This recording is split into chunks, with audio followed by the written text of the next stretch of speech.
And I'm so excited of our fellow paper lantern writer C.V. Lee's debut novel, Token of Betrayal. We have a couple of things, kind of business things to talk about first. We have a giveaway. CV's giving away 3 ebooks and a signed paper copy. To enter for the giveaway, just put your name in the chat. Also, in the chat, you can put questions that might come up.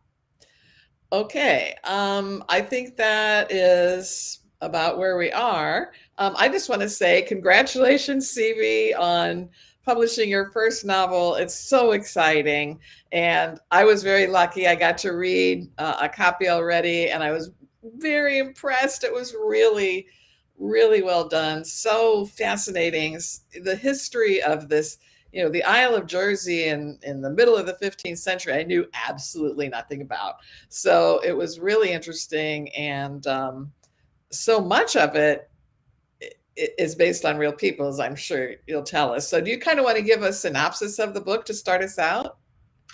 Sure. Thank you, Rebecca. It's so great to have this day finally happen. I mean, I thought it was never going to come.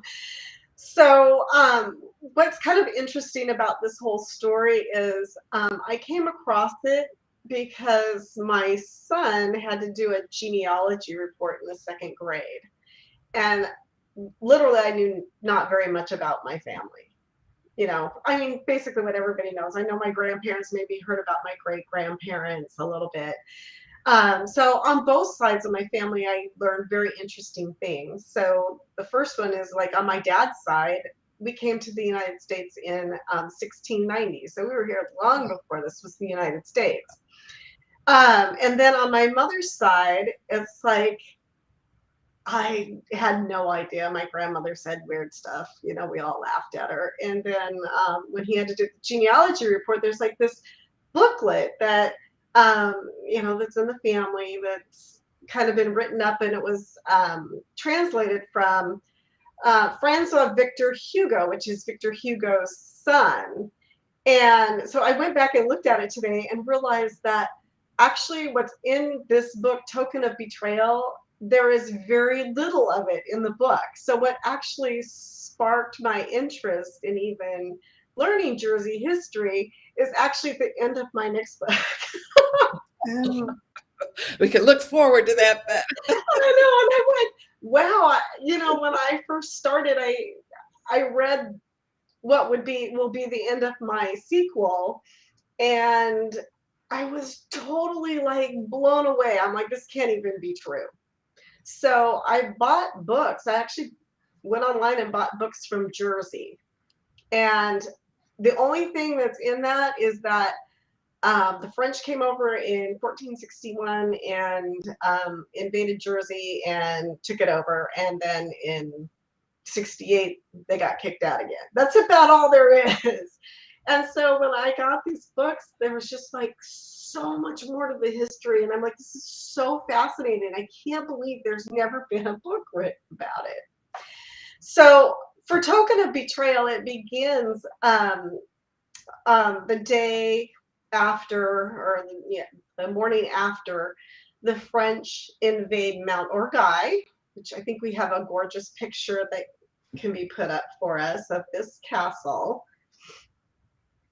And this castle's claim to fame is that it's set up on a high rock, and on 3 sides it's surrounded by water. It never had been ever in siege or battle, had ever fallen before, and all of a sudden it's like overnight nobody knew about it. It falls to the French. Well, yeah, maybe not. Maybe somebody just let them in. So anyway, that's kind of where the book starts. And but the other thing that's interesting about Jersey is that they thought the Black Plague was in the records. So there's very, very little of the history of Jersey prior to sometime in the 1500s. But left over is the transcript to the trial that I refer to in this book. And so that's how a lot of the history comes in, is because of this trial, of which, when you read my author notes, the final page is missing. So we don't know the verdict, but I assume the verdict based on what happened afterwards.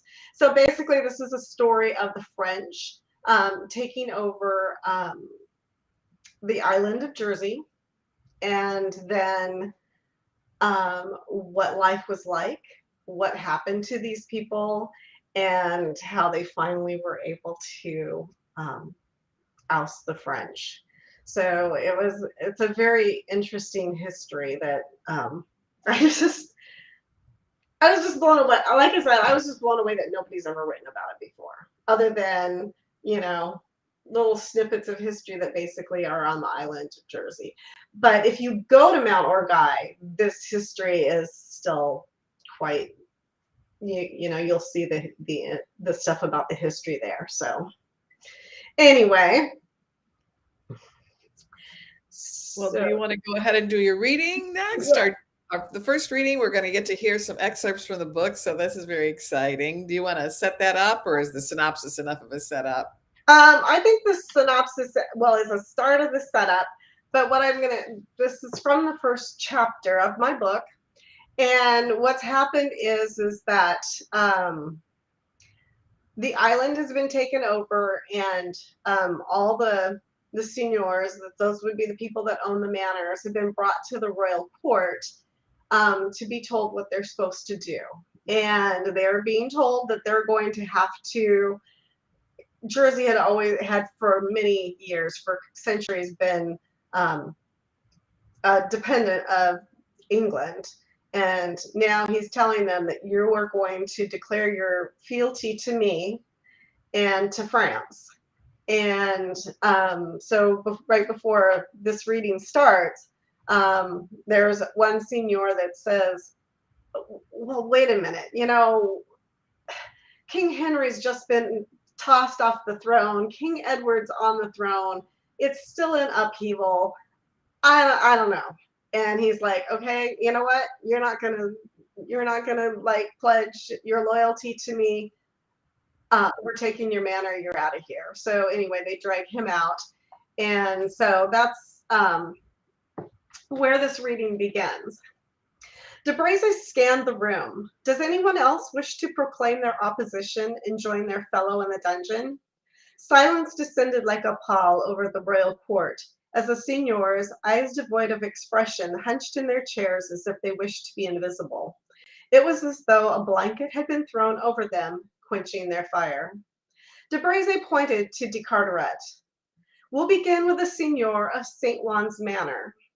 The seigneurs looked up, and de Carteret felt the enormous responsibility of being seigneur of the most powerful manor on the island. These men trusted his judgment and would take their signal from him. Outside the royal court, the French outnumbered them. They had already borne witness to the result of any form of resistance. Though his mind protested against pledging loyalty to De Bracy and the French, he did not want himself or his peers to lose everything they had achieved. De Carteret rose from his seat on the dais, unbuckled his scabbard, and laid it on the table. He opened his pouch and withdrew his dagger, setting it alongside his sword. His legs felt weak as he rounded the table to stand before De Bracy. He knelt on one knee. The stone floor felt cold, hard, and unforgiving. After clasping his hands, he held them up towards the Count. He had felt less helpless on a battlefield. His stomach wrenched as he swore the oath through gritted teeth. I, Sir Philippe de Carteret, Seigneur of St. Juan's Manor, swear to remain faithful to you. De Carteret's throat went dry and his voice cracked. To you, Comte de Bracy, Pierre de Bracy, Comte de Melviere, against all other men, to never cause you harm and observe my homage to you against all persons in good faith, without deceit. For de Carteret, the oath given under duress lacked conviction. Not that he wouldn't honor his promise in deed, but in his heart he would always remain loyal to England. De Bracy grasped his hands and inclined his head in acknowledgement. De Carteret wanted to snatch them away and scream in protest, but instead he breathed a sigh of relief, knowing he would be able to return home today. After rising, he stumbled back to his place on the dais, avoiding the gaze of his fellow signors. The humiliation would not end here. He prayed his men-at-arms, who had served his family faithfully for years, would remain loyal. It would take all his powers of persuasion to make them understand his decision was best for them all. He alone would bear the pain of guilt. For the first time in centuries, a seigneur of St. Juan's Manor had been disloyal to England. So that begins the story of what goes on between him and the French and how he feels about them being there, which is quite in contrast to how Francois Victor Hugo made it sound. Even though it was really brief, he made it sound like this was a wonderful thing that happened to Jersey. But when I read the history of Jersey, they had a very different story to tell. Well, I love that. I'm so glad you chose that scene to read because it's very close to the beginning of the book, and I was shocked. I think one's used to like swashbuckling movies where the hero's going to like take out his sword and say no, and he doesn't. And it's such a key to his character that you're going to see throughout the book that he does the thing that's wise in the moment to save himself and the others too, and also shows his patience. And like also modern day, you think, well, he was forced to take that oath. It doesn't really mean that he has to keep it, but he does. Even though he says in his heart, no, but he will keep his oath. And it's just such a revealing scene already about the character and the times and the situation. I think I'm glad you read that one. Yeah, everybody's really shocked when they read that. It's like, wow, I can't believe that it's just like so brutal that Mhm. it's like one wrong word and it's like, uh-oh. I know that so many, I mean, I didn't realize until I got to the end of the book and saw your list of characters, but most of them were real people. How did you, I mean, I know you've done a ton of research. How did you decide what kind of personality to give them? Because that's not something that's in the historical record, really. Yeah, well, and interestingly, a lot of things there were just little snippets of things. So my favorite character that I really enjoyed writing Catherine, because you get some of what goes on in her head um, from the trial transcript, where Mhm. she's, you know, God, to paradise if I should die, this isn't a pack of lies, and she's seems very, very dramatic, Mhm. and yet she does the stupidest things. I'm not gonna like tell you this, but she does really, really dumb stuff. Yeah. And it's like, probably to another person, maybe things are kind of obvious, but to her, no, she's just, she's very gullible and um, Yeah, I so was gonna say she's really taken in by what's it, Hereford? the pirate, Yeah. yes, yes. She's just like taken right in and believes his story, and to Carter, it's just kind of like, no, no. And the reader's going, what are you thinking? But Yeah, and people are like, you don't have to do this. You don't know this guy. But yeah, and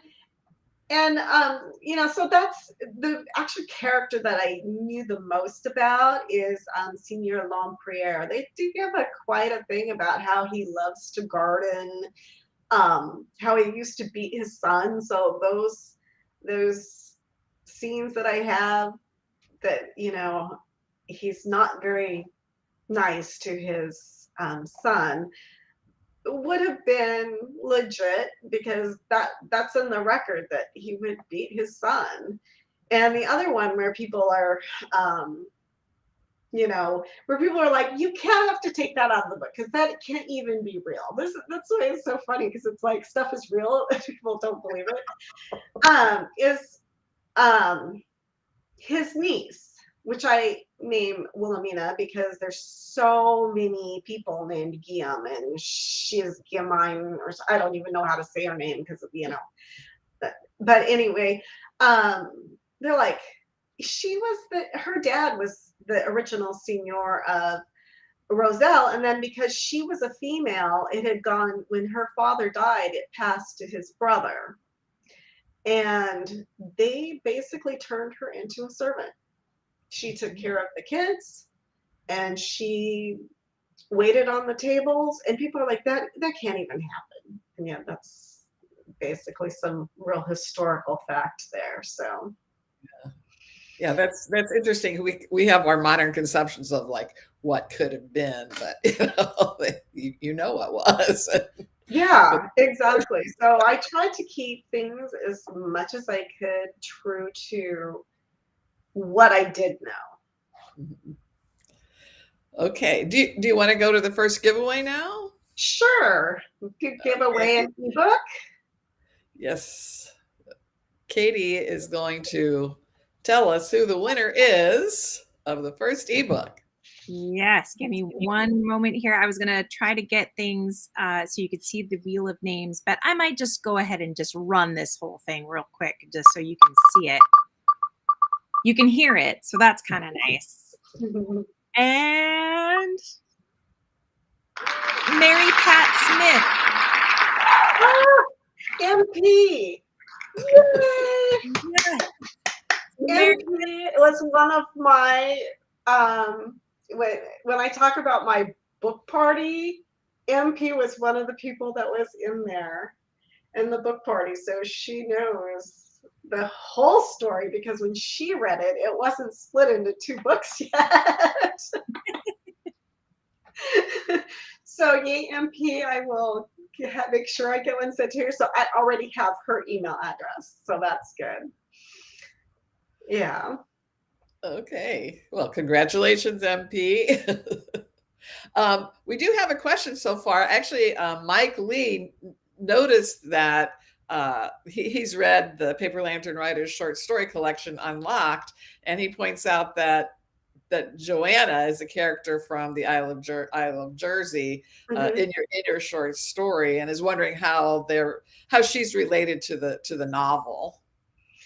Well, in this novel, she's born in this novel, and actually, with Joanna's Choice, that scene that I did with Joanna's Choice takes place after my sequel. But yes, okay. She is. Yes, you will know. It's not too hard to figure out. She's actually the pirate's daughter. Okay. All right. Don't forget, if you want to enter and you haven't entered yet, there's still 2 more ebooks and a signed paperback in the giveaway that will come up. Just enter your name in the chat. And also, if you have questions, put them in the chat. So are we ready for our next reading, Michal? I believe so. Before I begin, hello? Oh, sorry. I was going to ask if you're going to set the scene or if CV is going to set the scene. I think CV better set the scene. Okay. So following the reading that I just did, Descartes goes to their house that they have in town, and Lempriere joins him there. So this is them talking right after the scene that I read. Okay. Descartes drew the curtain across the window facing the town square. What happened back there? Something designed to frighten us into submission, Lempriere replied. Opening the sideboard door, Descartes dug out 2 glass chalices, blew off the dust, and set them on a small table in front of the unlit hearth. How dare Count de Bracy walk in and demand our fealty? I hope I don't live to regret this day. He didn't leave us a choice. Lamprier tucked his tall frame into a chair. It was, one second. It was either take the oath or lose our manners. A man does not easily abandon his ancestry. De Carteret retrieved the flagon from the sideboard and filled the glasses almost to the rim. He handed Lamprier a chalice and settled into the other chair.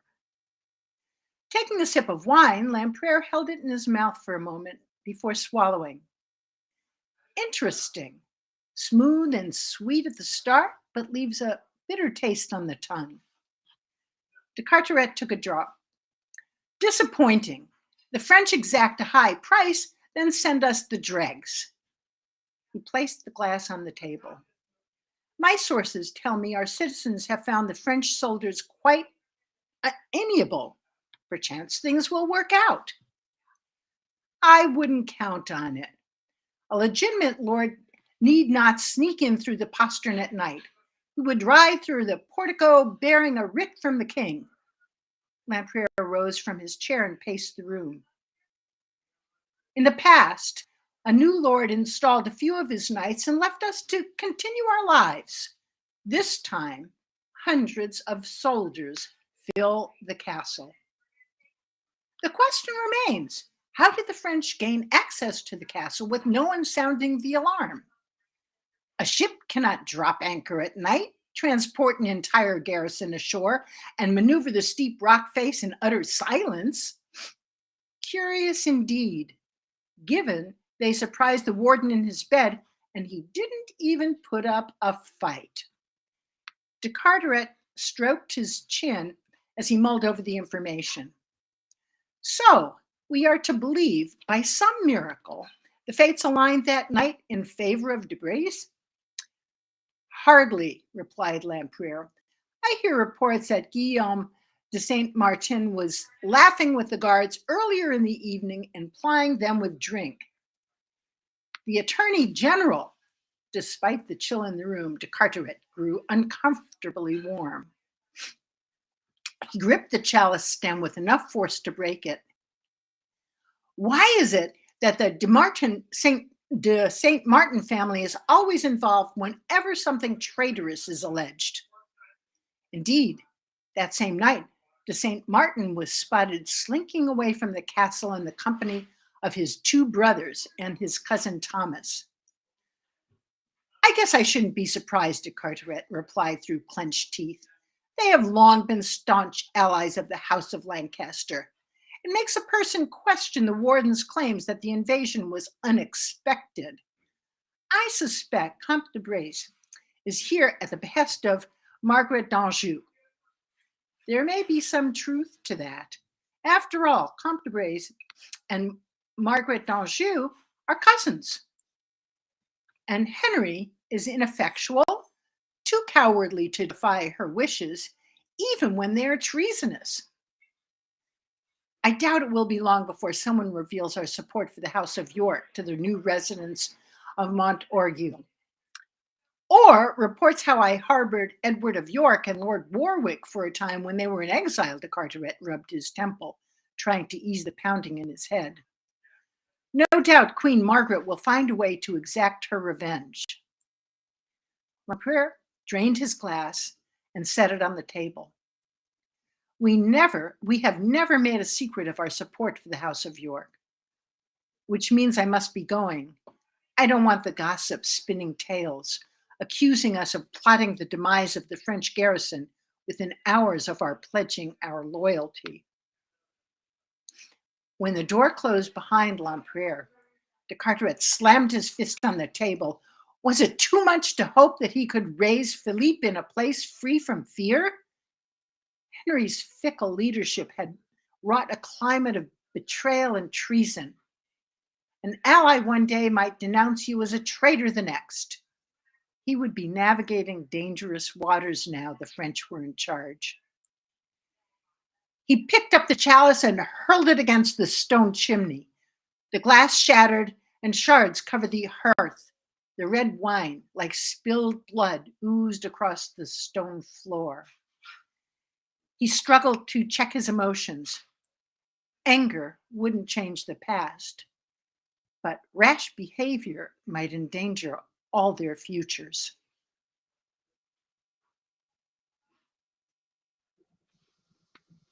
So thank you, Mikhail. So what did you like? Tell me what you thought of the book. Oh, I loved it. One of the things I thought that being on an island, it all the emotions, all the action was kind of condensed, so it was all more potent. And going back to Catherine, I loved it when she was a character, and she would say these things like God's fingernails. and things like that. Very strange. Well, that's how they swore back then. In fact, yes, I know that because I read the book Holy SH asterisk T. And in fact, a lot of the terms they use had to do with God's this and God's that, God's blood, blah, blah. But yeah, no, I thought talking about Descartes at the beginning, I thought, well, this is very kind of modern sounding. I'm going to just say what I need to get by, and we'll see what happens. And the other thing I liked a lot, so I can't wait for book 2, was watching Philippe grow from like a 9-year-old boy to, a teenager, actually a young man, and watching how people became adults and how to behave, and that was wonderful. Well, I'm glad you enjoyed that. That was a hard thing to do because it's like, well, I've never been a boy, but I did have 3 sons. But making that transition where it was appropriate for the age. Oh, I thought you did that wonderfully. And it was a little bit by a little bit by a little bit, because it was over, what was it, like 9 years or something like that? Yeah, it's a 9-year time frame. So it goes from 9 to 18. Well, yeah, to 18 at the very end. At the very end, he's 18. Right. So no, that it seemed perfectly natural. Well, thank you.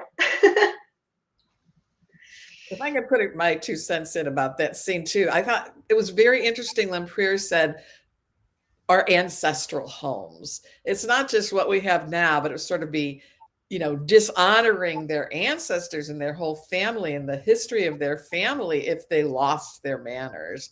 And, it shows, Americans tend to be so right now. It shows that long view. And then Descartes looking forward about worrying about his son having to live in this place that's of uncertainty. So I liked that. And talking about ancestral homes, the Descartes have been in that St. Juan's Manor for about 900 years. Wow. So yeah, it's a big deal, back then, especially to be able to, keep the family home. Now we don't even care. I don't think we have any other questions, but Mike Lee was commenting about how important loyalty and honor are. Already, you can see that in the story. Mm-hmm. A good point. Okay, that was a big thing, because, you had to pledge your loyalty to the king, and, it wasn't quite so easy now. You didn't have, different political parties that you could, vote in and out. Yes. Okay, are we ready for the second giveaway? Yeah. Okay, Katie. So this will be for the second ebook. Let's see.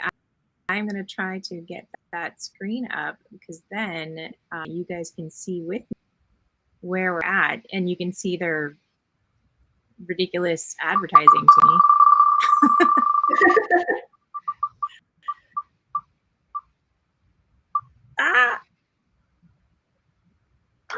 There you go. Just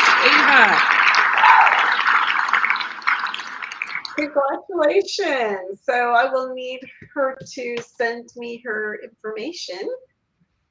There it is. Sorry, I forgot to add the tab. So just Eva, send me your information and I will get you an ebook. Okay, well, I think we're ready for the third reading. CV, are you going to set this up, or is Anna? We have.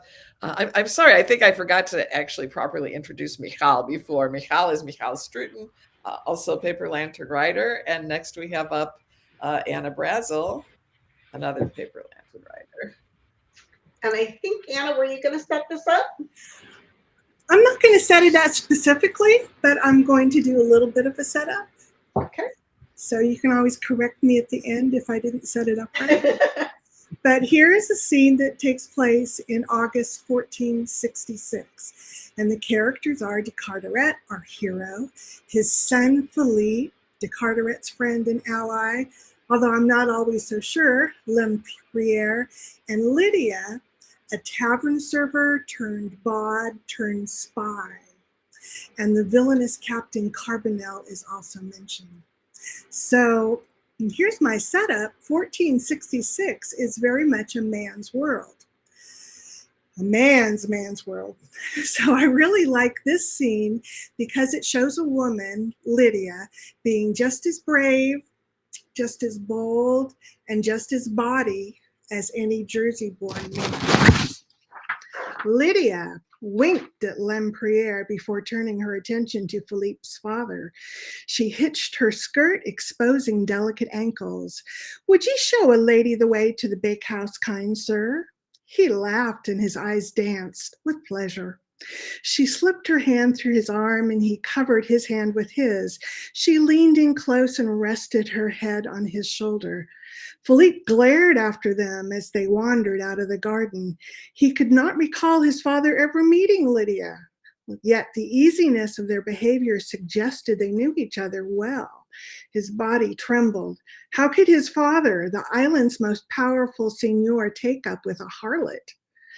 Philippe stepped under the shade of the tree and stood beside Lempriere. "What is that about?" He pointed at his father and Lydia as they disappeared through the hedges. "You should ask your father," Lempriere replied. De Carteret strode across the grass toward the bakehouse with Lydia clinging to his arm. She chattered about the weather and baubles she had seen at the market. The lass knew how to blather on about things of no significance, a marvelous talent indeed. When they reached the center of the lawn, de Carteret glanced around. The green was empty as everyone was either in the fields working the harvest or in the garden practicing their sword fighting. Here he would have the protection of onlookers from afar. The gossips would have no fodder to claim he engaged in anything carnal. He pulled his arm away and faced her. "What news have you brought?" "I overheard Captain Carbonell telling the Marshal the Duke of Normandy was forced into exile." Lydia leaned in close and pressed against him. "King Louis has taken control of the duchy." "Will those two ever call a truce? How did this happen? Last I heard, King Louis restored the Duchy of Normandy to his brother." Lydia kissed de Carteret's cheek. "Ye do well keeping up with the affairs of France. According to Captain Carbonell, Charles of Venois cannot control Normandy, forcing King Louis to send in his royal army. The Duke has taken sanctuary with an old ally in Brittany." "You have done well." De Carteret wrapped his arms around her waist and drew her closer. He noted the longing in her eyes, even if it were only for show. She is good at her trade. Lydia nibbled his ear. "Captain Carbonell knows he has no allies in France or England." She pulled back and smiled sweetly, fluttering her lashes. "I hope you'll grant me an extra reward for this information." The news was of such import that he longed to lift her high in the air and swing her around for joy, but he resisted.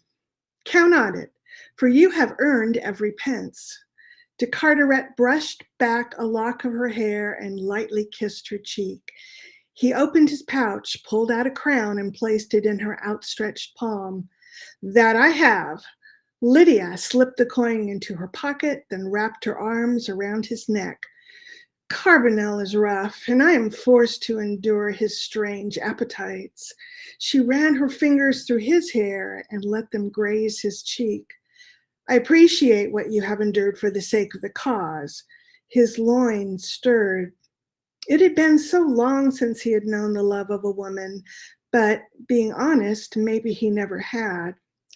Lydia whispered in his ear, do you want this to go beyond mere business? De Carteret flinched, abashed at realizing she must have felt his need. Her hand dropped to his chest and she walked her fingers lower. I have heard the rumors. Ye deserve to know a woman who loves ye. Ooh, I love this. I love this scene. You love that scene? I do. This is, Lydia kind of comes into her full flower of, I'm a spy, and I'm going to give you the stuff that you know to win this. Mm-hmm. And you wouldn't have thought it when you first met her. And she just has a lot more agency and takes a lot more power. And I like it. I always like pro-women in stories, but it was just unusual that the strong woman in this story turned out to be Lydia, who most of us discounted for such a long time. It was really fun, and I have MP and my other people at my book party to thank for like building her up. It was we just needed more from her, and I was happy to give it to her. We did, because we had upper classes and she's obviously the lowest of the lower classes. So it gave us the full range of the characters on the island. So I think that's why her scene, this last scene, is so powerful. And then her last scene is also very powerful. Yeah, I definitely enjoyed her too. Oh yes. I know you guys always liked her. Well, and she's needed more. More. But it's kind of interesting, is it's like from start, I started thinking about writing this book in 2001, and then when I started in 2017, so it took me 5 years. A lot of these characters, and Lydia is one of my fictional characters. A lot of these characters, it took a long time to get them developed. It's, it just takes so much time when you have such a complex plot. Right, it takes them a while to reveal themselves. Yeah. And this is such a good scene too, because it brings in de Carteret's situation with his wife. I mean, and he's a very strong-willed man. Well, his son is watching. Yeah. And I wanted to say, I don't usually read a lot of stories with teenagers or youngsters, but I really did appreciate Philippe, and I really liked how he grew, how he came into his young manhood, and that was one of the joys of this story, was seeing him come along. So I really liked that quite a bit. That's interesting that both you and Mikhail said that, because it's like I don't even really think about that part of that book that much. I just have been, so focused on all the different plot twists, and especially with all the younger characters, because the younger ones obviously are in my sequel, and I have to set them all up for what they do later. Yes. So actually, I don't know if I would have even done it properly if I hadn't written this all as one book originally. Interesting. Do you want to talk a little bit about that, CV? About that process of it being one long thing? Oh, yeah. So even when I did my, and I had thought about it, and when I went to my book party, they suggested it, and then I'm like, no, and then I was finally like, yeah, I have to because it's going to be way too long. But there was a natural break, because there's two different things that go in this first book and the second book, so it did have a natural break. But originally, basically, I was just following Philippe's life, and then when I decided that it needed to be broken, then I had to like go and explore Carteret's character more, which hadn't been as much in the first book. So that's why I had to figure out. And the other thing too is it's like his wife, when I first started it, they're like, wow, there's this complex thing between Philippe and his mother, and I'm like, oh, I hadn't even thought I was writing that, and so I wanted to expand that too. So which actually helps as he grows older to understand in the next book how he why he has the uncertainties about things that I bring up in the next book. But yeah, I'm looking forward to getting that one done too. We all want to read it. So Anna, what was your favorite part besides that one? You know, since you and I have done those panels on settings, Mm-hmm. and you've mentioned the manor, and you've mentioned the feasting and the high holy days, I really enjoyed all of the scenes in the big chamber where everyone was eating together, and all the politics that were going on and the maneuvering. I just, every time there was a feast day coming up, I was like, yay, let's see what happens today in the Great Hall. So those really came to life because you've been talking about them for such a long time in that panel that we do together on settings, that it was just like, wow, this is it. This is the best stuff. So I really enjoyed the feasting. And it was kind of fun because it's like, I didn't know. See, I wasn't raised Catholic, so all of these things are new to me. And I'm like, the Epiphany. I mean, I never even realized that. I just thought that was a word. I didn't realize it was a holiday. And so it just worked out perfect with the king's cake and all of that stuff is very ancient from France. So actually, Catherine is foreshadowed in that scene of who she is. But Philippe and Clement are foreshadowed in what they become in the next book. So that was part of like splitting it. So now it's like, oh. So what did you guys think of Clement? Boo. Think of Clement. Clement. Oh, He's one of my younger characters. yes. It's too bad that Philippe was so betrayed by that friend, and then he was really, boo. I'm with you, Anna. I mean, well drawn, but so well drawn, it's like, this guy's bad news. Well, he is featured as much. He is the villain in the next book. Oh, I was just thinking maybe you're about to say he's redeemed in book 2. Oh no. Oh no, he is absolutely the villain, and so I just had to and nothing is known about him until, I don't know, let's see, the late 1470s. Yeah. There's nothing about him, and in fact, it's interesting when you go back, especially as old as this is. They had him way older than Philippe, which can't possibly be true. And they also had Wilhelmina very old, just when I was trying to find it in the genealogy. And yet I knew from the transcript that at the time she was 15. So I'm like, there is just so much stuff that you just can't. The history is just so convoluted that it's hard to like pull stuff together. So, Mike, there's actually going to be 3 books in this series. So there's this one that follows Philippe's father mostly, and Philippe growing up, and then the next one is about Philippe and his wife Margaret, and then the third one is going to be about one of their sons, Hellier.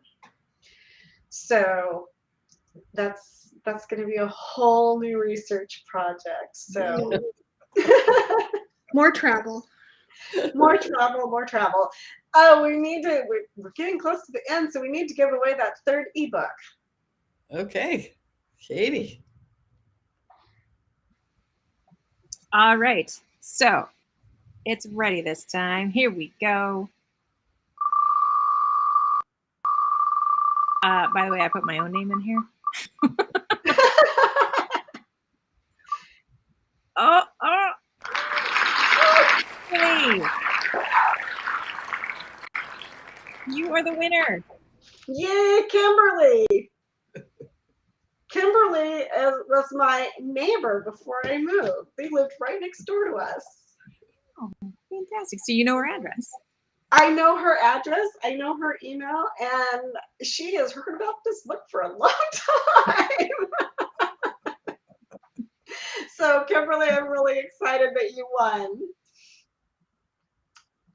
So, CV, did you have other things you wanted to add, or should we just go to the final giveaway of the paperback? Well, I do want to thank a few people. MP and Robin, Alex, and Gabe. They were at my book party that I had last April 2021, when I thought my book was done, which was just the beginning of just really making some big changes to it and really made it a lot more powerful.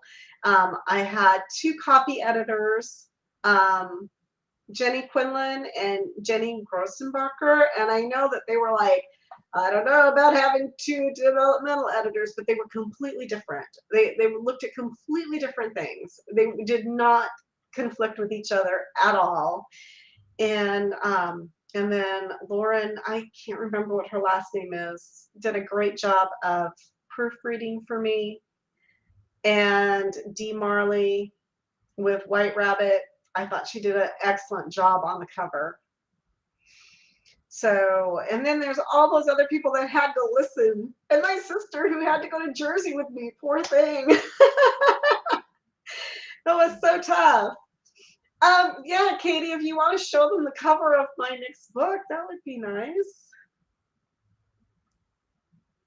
So this one will be coming out in hopefully July of this next year, 2023. So that's Philippe and Margaret on the front and Clement glaring at them in the background.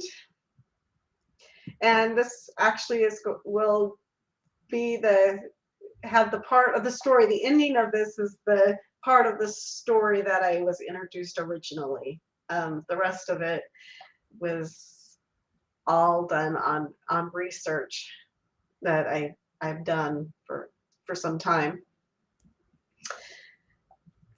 All right. Okay, paperback giveaway time. Yep. All right. So is this our final one for the evening, our final giveaway? Yeah, just let me say, if you guys want a bookmark, Katie, show them this. I have these gorgeous bookmarks to go with your book. If you want one, just go ahead and drop me an email or find me on Facebook and just say, hey, I want one, and give me your address. And I am happy to send you one for being so generous and attending this launch party. All right. I think it's hilarious that like all the comments right now are like boo hiss on Clement. Like everyone's just like thumbs down on that guy. So What? I know. Good... Oh yes. All right, here is for the paperback, our final one for the evening. Oh, I know for a fact Peter already has one.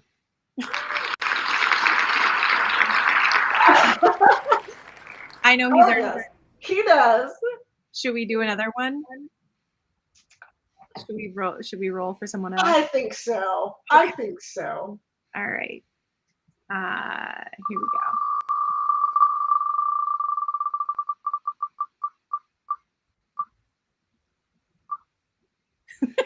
It's your siblings. They're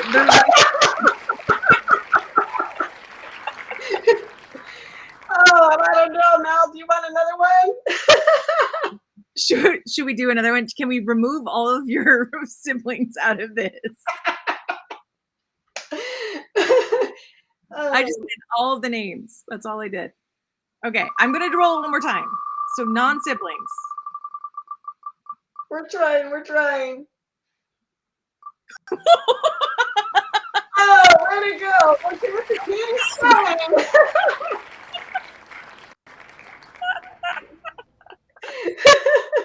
I actually do want a signed paperback copy, but I don't want to.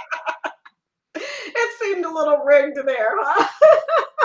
It does seem a little not nice. I can do it again. I can do it again. I'm like, oh man, most of these people already have it.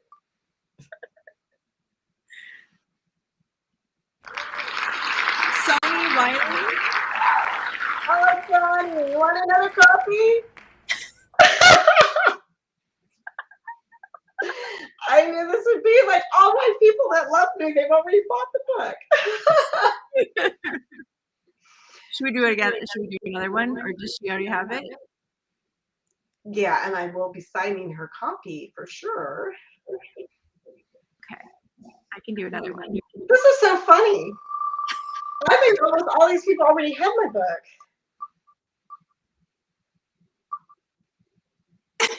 Linda. Does Linda already have a copy? That I don't know. No. That I do not know. But anyway. Okay, well, we'll go with her. All right. Linda, that will be coming, and I have your address, so you don't have to send it to me. Oh, no. Linda says she has it too. Shall I just pick somebody off the list? I know, because it literally is random. It is random. But I did already won something, so Robin? Yeah, Robin. All right, Robin. Yeah. Okay. That was funny.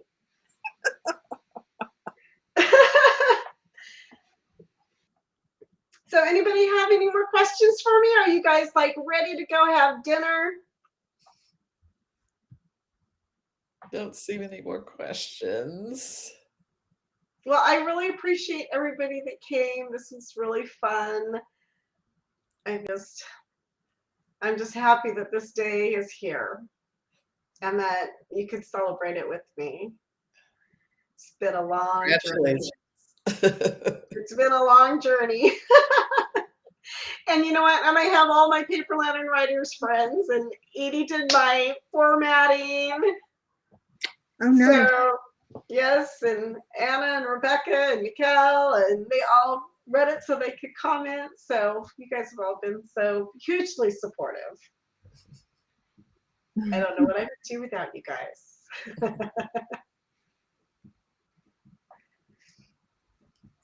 All right.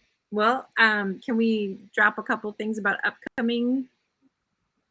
Oh, and Robin does say that she does not have it yet. So. Oh, good. Oh, good, Robin.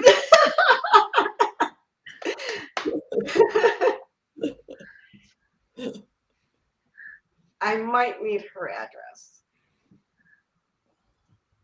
but I know how to get a hold of Robin. So,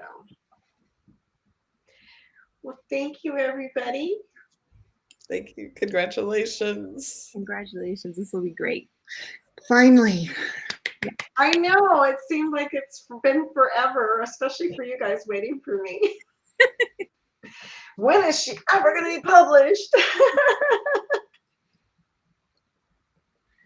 All right. Well, then we can sign off for now. Yes. Thank you, everyone. And you guys have a wonderful evening and Merry Christmas, Happy Holidays, Happy Hanukkah, whatever it is.